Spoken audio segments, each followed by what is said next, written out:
Hey guys, we're 4/5 of Red Seas Fire. We're out in Portland Square in Bristol to answer a few questions for the English Gentlemen supporters. Yeah. We found Robin about a year ago, so in our current state we've been together about a year. The band's been kind of active since I started it around about 4 years ago. So we're all from the southwest of England, but Sam isn't, and that's why he's not here today. He's from just north of London.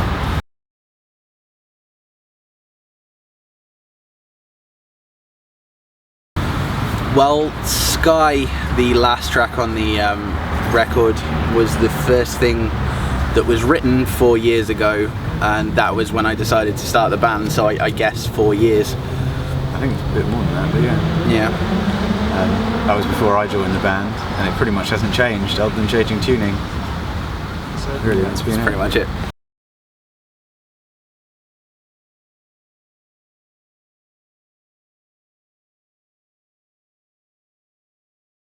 So basically, yeah, we have a load of different influences, and I think that really comes from the fact that every band member's into their own kind of different style.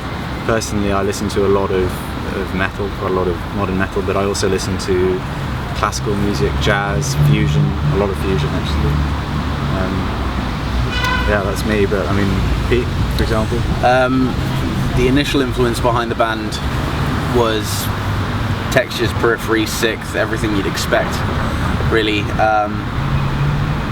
I was kind of thrust into the position of doing a lot of the electronics, which was, thankfully, I've spent a lot of the past few years listening to artists like Square Pusher, Aphex Twin, recently been getting back into Chemical Brothers, stuff like that. 65 Days of Static is a huge influence as far as a band, a traditional kind of rock band that fuses electronics into their music, that kind of stuff. Yeah, when I first joined this band, I really wasn't aware of this genre of music at all, and I've kind of been introduced to these bands and learnt of them through these guys, so everything that came before that was pretty different, really. So my influence is probably classic rock bands like Pink Floyd, Led Zeppelin, sort of AC/DC style sort of stuff, but then also sort of punk rocky sort of bands, a bit like My Vitriol, alternative rock, a lot of that sort of stuff, but I also go to sort of electric stuff as well, through Pete mostly, as well as all this techie sort of stuff as well, like Sith back in the day. So yeah, definitely a big influence there. Cool.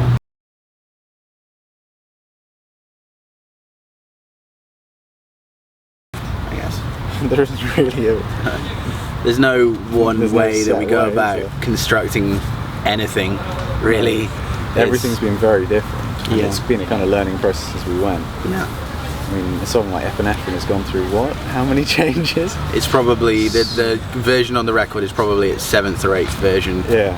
In terms Like of arrangement, drastically and Speed, there's been tempo. all sorts of different riffs that were in it that aren't anymore, and it's, yeah. even right until about 2 weeks before the record was released, all the lyrics were different, all the melodies were different, everything was different. I think it's fair to say the next time it's going to be a much smoother process though. Yeah. I think we've done a lot of learning, and I think a good thing to point out is what we start out with is very different from the finished product, and as Robin said, we were editing stuff and changing things up until the last minute. I think today there's been a big change from the traditional songwriting perspective, from where you would be jamming with a band and that would be the only way that you would have it, and people would change things when they go home and rehearse on their own, and from session to session you would change things. But now when you have your song in a recorded format that you can constantly go back to and edit and just update and just improve, and that's basically what we've done over the past few years. Is everything's been like slowly changed and slowly edited until it is where it is. I think it's fair to say that's a blessing and a curse, to be honest. Yeah. It's going to be interesting to see how we can now do stuff on a much shorter time scale than we have. Yeah, I'd like to make the process a bit more organic, you know, not necessarily completely old school, but it'd be nice to of course, now we've got things flow Robin a little bit more. and his vocal style, and Yeah. Yeah, so we recorded everything ourselves. We did that through setups. I mean, when did we start recording? It was summer of 2010, was it? We actually recorded most of it, apart from the vocals. Yeah, that's about right. Yeah, so recorded all ourselves. The guitar tracks that you hear on the final album were outsourced to a friend of ours, Eduardo, out in Portugal, who got some really, really good sounds with real amps, but everything else was done in-house. In terms of equipment, I use an iMac now. It's a 27-inch iMac. It's got a lot of RAM. I think we've got 12 gigabytes of RAM in there at the moment. Use Logic. We've got a Fireface 400 interface. Just upgraded to a new pair of monitors before doing the final mix for the Resonance Fire stuff. That's a pair of Adam S3XV monitors that I'm liking a lot. Really liking that, and that really kind of changed a lot of things in the last few minutes of the mixing process. As far as the electronics go, again, it's all produced within Logic. For the record, I used a lot of stuff from Reason 4. Although now I've kind of stopped using that so much because it's just difficult and a bit of a pain. So now I use a lot of the Native Instruments software, such as Massive, Absinthe 5, FM8 and Battery. Otherwise I just use a lot of stuff that's just built in to Logic and just pull that out of the bag every now and then. So Robin actually recorded the vocals himself up at his place. He borrowed my Shure SM7B mic and Audient Micro preamp. Did all the production on that himself and then sent it back to me to mix within, what was it, a couple of days of the release of the EP.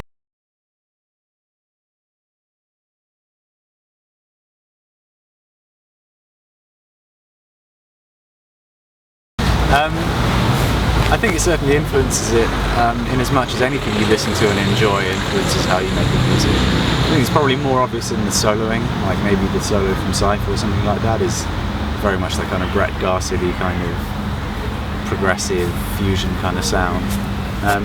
But certainly like the drumming on stuff like Planet X really influenced how I think rhythmically and how I write riffs based around that. But it was probably more recent than, you know, discovering that music was probably more recent than when we wrote a lot of the riffs that form the foundation of these tracks. So I think it's fair to say on future stuff you'll probably hear more of that coming from me at least.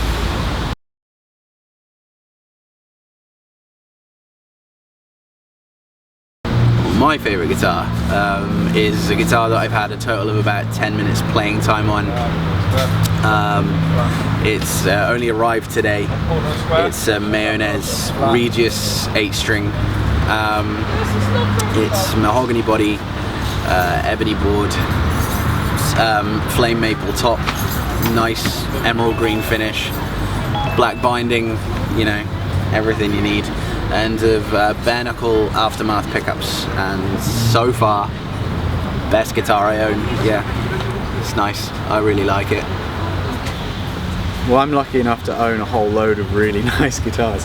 Very lucky indeed to own those. To try and pick a favourite would be really difficult. I think, you know, mainly I work with Demoness guitars based here in Bristol, and Vic guitars out in Belarus. I have one of his guitars, another on the way, and those are absolutely outstanding guitars.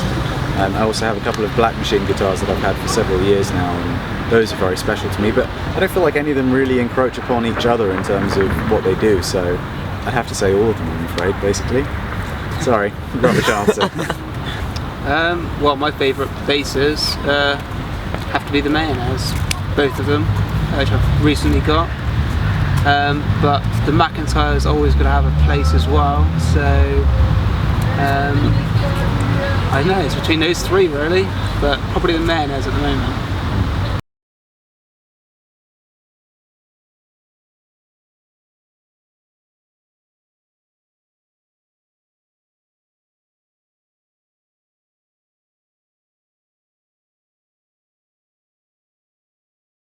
We have a series of gigs coming up at the end of October and the beginning of November, but as of mid-November we're unfortunately going to be having to take a few months kind of semi-hiatus in a way, because Nolly over here is going across to the States to help co-produce the Periphery records that are going to be being recorded around this time.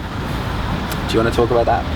Well, yeah, it's going to be very cool. I'm going to be out co-producing the next Periphery album, which should be great. We're doing the first part November through till January, so I'll be out in DC doing that, which unfortunately means that these guys, well, I don't think they want to gig without me, so they'll be working on, you know, writing new stuff, and I'll be working on writing new stuff while I'm out there as well, but it does put a damper on playing, unfortunately.